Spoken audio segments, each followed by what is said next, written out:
اورېدونکو ته او د کندهار ټولو ولس ته د لوی اختر مبارکي وړاندې کوو. خدای دې په خیر پر ټولو افغانانو خصوصا د کندهار په خلکو باندې په ارامه تېر کړي او په ښه خوشحالۍ سره او دغه اختر د خدای زموږ د ټولو لپاره نیکمرغه کړي چې زموږ ټوله وطن آینده د دې مصیبتو الله پاک خلاص کړي. په پیل کې دا ووایاست چې څو کلن یاست او په څو کلنۍ کې مو عسکري پیل کړی؟ کلونه خو سخته پوښتنه ده. کور مې هم په جنجال اخته کې تر اوسه مې څوک رکن خطا ایستلي. عمر مې 9 کاله و، 3 میاشته د خیر.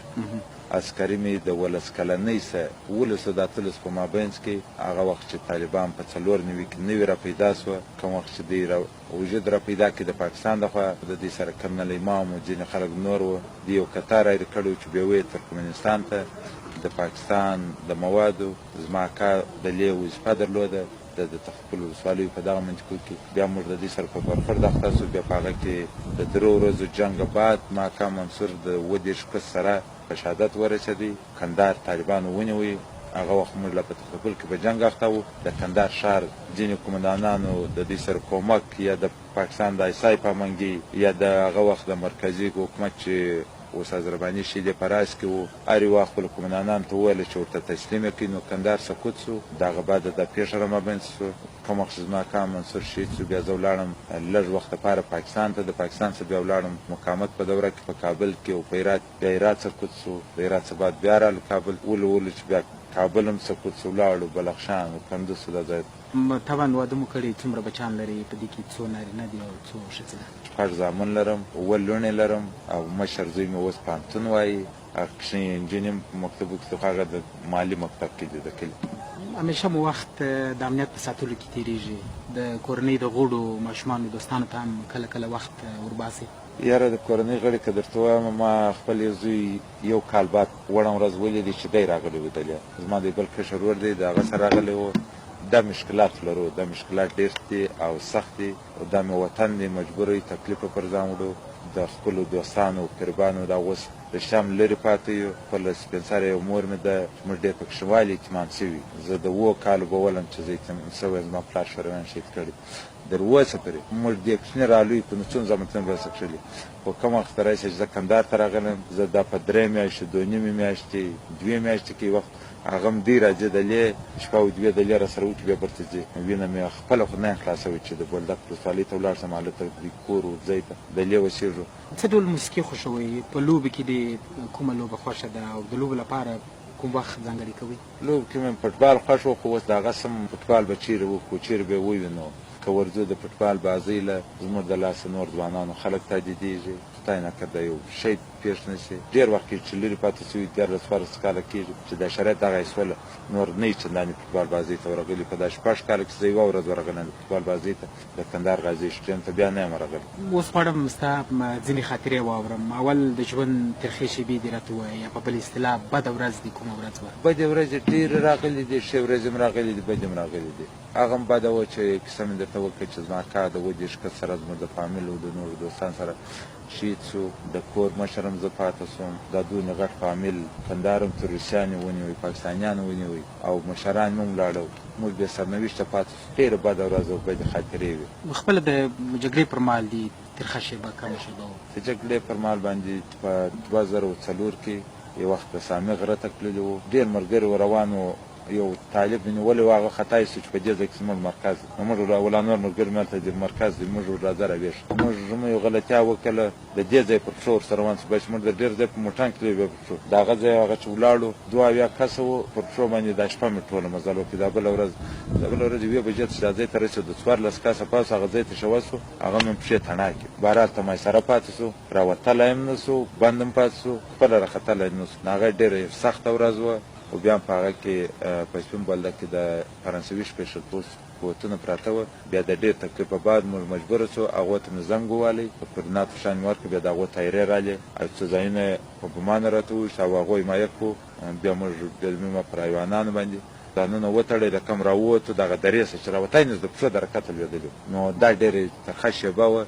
او داسې کومه ورځ هم راغلې چې په جګړه کې مو مهمات یا مرمۍ خلاص شوي؟ خو د هغه ورځ وه چې ډېر سخت و. نور هم ډېرې پېښې راغلي، خو دغه ډېره سخته ورځ. ما درته وویله چې هر څه مې پاتې سو، هر څه نفرم ګرده پر لارې پلجېده، د پښو لوېده. موږ چې هغه 14 کسه، زه هم ځوان وم په هغه شپه کې چې ولاړو هغه ځای ته ورسېدو. باره مایسره هم سو حرکت مې هم نه سو کولی د پښو هم نه و د حرکت هم نه و.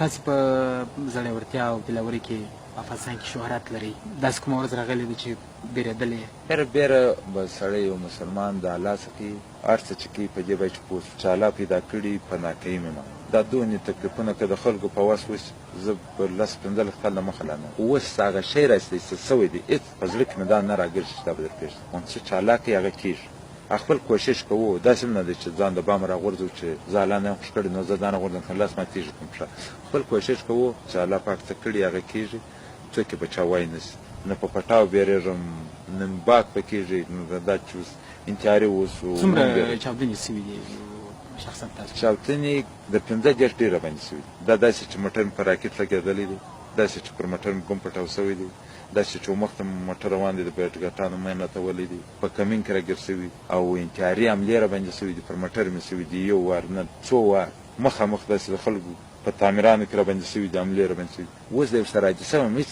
تصور کې هم دا نه چې څه شو لکه یو عادي خبره چې تېر دي د ترخو خاطرو خواته د خوشحالۍ تر ټولو ښه ورځ دي کومه ورځ وه د خوشحالۍ ورځ پخوا خو موږ کشرانو پوهېدلو نه موږ چې کوم وخت پاکستان ته تللي وو په 2001 کې چې د کرزي صاحب و دا د قومندان صاحب عبدالله کو د دې پروسه را شروع شوه د بابا ملت هغه لویه جرګه چې جوړه شوه بیا د پروسه شروع شوه په 2001 کې چې کوم وخت موږ د افغانستان خاورې ته راواوښتو د ارغسان ولسوالۍ د شنه نري په سیمه چې د توبې سره همسره ده موږ رالو د چمن سیمه حرکت وکړو ولاړو د توبې پر غرو بیا شنه نري ته رالو کوم وخت چې د افغانستان خاورې ته راواوښتو مازدیګر یو رقم د آزاد فکر وکړي چې د هغه پاکستاني ملیشو در هغه راتېر سو یو رقم د ازادۍ فکر وکړي چې موږ دا یې اوس د کپس خلاص او آزاد خپل وطن ته رال هغه د خوشحالۍ ځای خپله خاوره مې مچ کړل 2 رکعته نفل وکړو چې الله پاک موږ خپل خاورې ته په خیر راوست په مروکو پاتې شو خدای خپل وطن په ازادي رال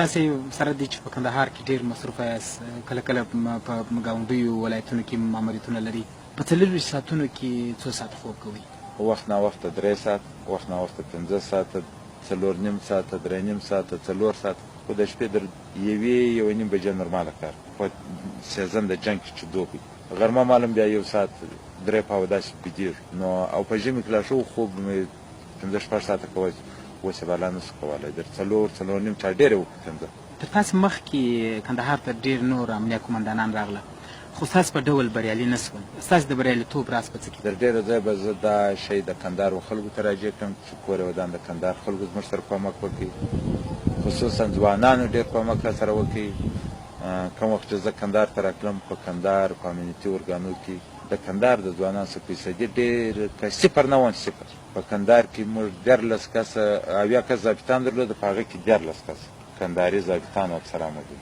اوس 2200 کسه زه د 10-12 فارغه ضابطان لرم لومړی ضابط دویم ضابط دریم ضابط زما د راتګ سره شاوخوا 1000 کس د افسرۍ د کورسو څخه فارغه شوي د دویم بریتمنۍ اوس څوک جګړنان دي څوک تورنان دي څوک لومړی بریتمنان دي څوک دویم بریتمنان دي دا ګرده د مکتبو د پوهنتونو فارغه 3000 کسان شاوخوا نوي ځوانان موږ تعلیم یافته لرو دا بیخي ډېر یو حساب دی چې وخت زه راکړم په 1990 کې 14 کسه نن 3000 کسه نو دا مې یو غټه لاسته راوړنه ده خو دا د کندهار د خلکو کومک و دویم کومک یې دا و چارې ولسوالۍ ته زه ولاړم دوی ته مې خپله پروسه وه چې زه داسې پلان لرم چې څه رقم پنجوایي ارام کړو څنګه ژړۍ ارام کړو څنګه ارغنداو ارام کړو څنګه شاولیکو ټوخاکریزو ارغسان و معروف په نورې ولسوالۍ دوی دې ته لبیک وایي په څه رقم چې ما خپل اصول ورته وویل چې زه غواړم جنګ زه نه غواړم چې د بازار په مابینځ کې وکړم زه جنګ نه غواړم د کلي په مابینځ کې وکړم ټولې ولسوالۍ مې 4 طرفه مایسره کړل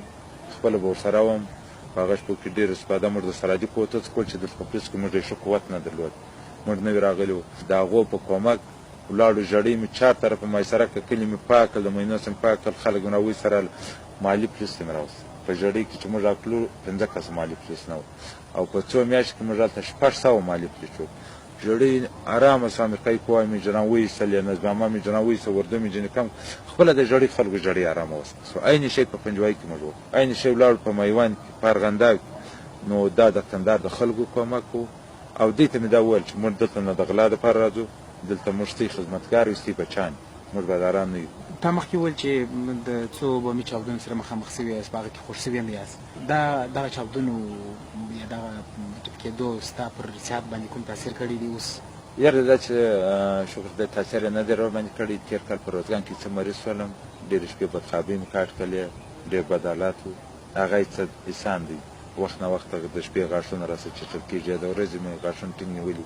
څه مریضۍ را پیدا که اوس هم ګولۍ خورم، او هغه ګولۍ به د 2 کال دپاره دوامداره خورم. د آرام دپاره دي چې خوب به نه راکړي، د شپې به مې لاسونه غورځول، یا به داسې وم د شپې د خوب به ما چې زه په جنګ کې برته برغونه نارې به مې ویلې. هغه ګولۍ یې اوس را کړي د 2 کال دپاره دوا. نور هغه خوښ دی، خوښ خامخا احسان دی، دا شیان ورسره تړلي دي.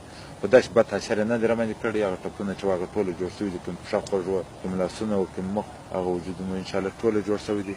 داسې مشکل نه لرم. ډېر زیات مننه قومندان صاحب چې ازادي راډیو سره مرکې ته حاضر سواست. ښه او نیکمرغه اختر ولرئ. تشکر. تاسو هم مننه. خیر څه